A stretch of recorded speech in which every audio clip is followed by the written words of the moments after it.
کوئی باپ آپ کے گناہ کو دیکھ لے، آپ کا گناہ اور آپ کا پاپ جان لے تو آپ کی کیفیت کیا ہوگی؟ آپ اپنے باپ کو منہ دکھانے کے لائق نہیں رہیں گے۔ ماں کو پتہ چل جائے اور ماں آپ کے باپ کو دیکھ لے تو ماں کے سامنے جانے کی ہمت نہیں ہوگی۔ اے خدا کے بندو، ذرا یہ بتاؤ، جب تمہارا باپ تمہاری برائیاں، تمہارے گناہ اللہ تمہیں دکھائے گا تو کیا اللہ کو منہ دکھانے کے لائق رہو گے؟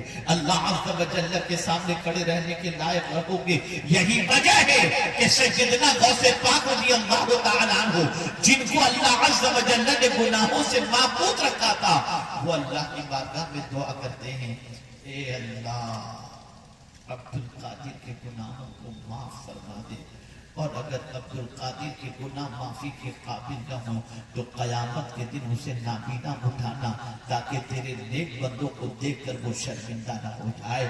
آج حیرت ہو رہی ہے، ہماری قوم گناہوں کے دلدل میں ڈوبتی جا رہی ہے۔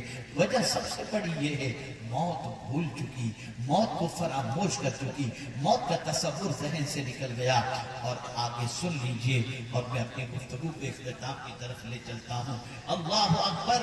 اب آپ سوچیں، آج کے مسلمان سے پوچھا جائے تم کامیابی کس کو کہتے ہو تو آج کا مسلمان کہے گا بنگلہ ہو تو کامیابی، گاڑی ہو تو کامیابی، بینک بیلنس ہو تو کامیابی، اقتدار مل جائے تو کامیابی۔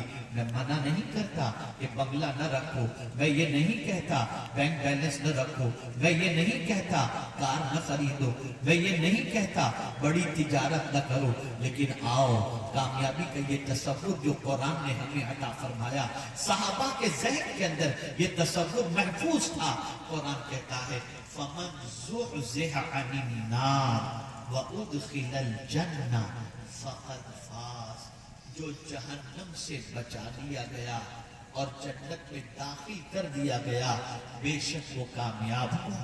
پتہ چلا جب تک کہ ہمارا قدم جنت کے اندر داخل نہیں ہو جاتا اس وقت تک ہم اپنے آپ کو کامیاب نہ سمجھیں۔ اور نار کی بات پہلے کی گئی اور جنت کی بات بعد میں کی گئی۔ وجہ سب سے بڑی ہے کہ نار سے بچ جانا یہ بہت بڑی چیز ہے۔ انسان نار میں جانے والے کام کرتا ہے، جہنم میں جانے والے کام کرتا ہے۔ آپ جانتے ہیں، آپ دعاؤں کے اندر دیکھیں تو آپ کو دعا کے اندر بھی یہی ملے گا، ربنا آتنا فی الدنیا حسنہ وفی الآخرۃ حسنہ وقنا عذاب النار۔ جنت کا سوال بہت بعد میں کہیں نظر آتا ہے، لیکن آگ سے بچنے کا تذکرہ،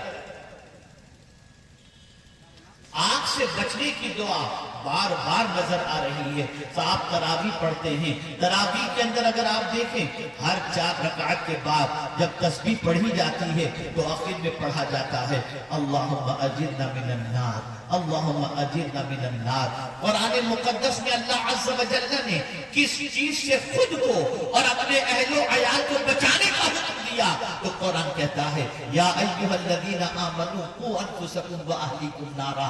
آپ ذرا سوچو، یہ جہنم سے بار بار بچنے کے حوالے سے، خود کو بچانے کے حوالے سے، اپنی اولاد کو بچانے کے حوالے سے یہ تاکید کیوں کی جا رہی ہے؟ وجہ سب سے بڑی یہ ہے کہ اے رسول اعظم صلی اللہ علیہ وسلم کے دیوانوں، تمہارا وجود اس چیز کا متحمل نہیں ہے کہ جہنم کی آگ کی تکلیف کو برداشت کر سکے اور جہنم کی پریشانی کو جھیل سکے۔ اس لیے اللہ سے جہنم سے پناہ مانگو، اللہ عز و جل کی پناہ مانگو۔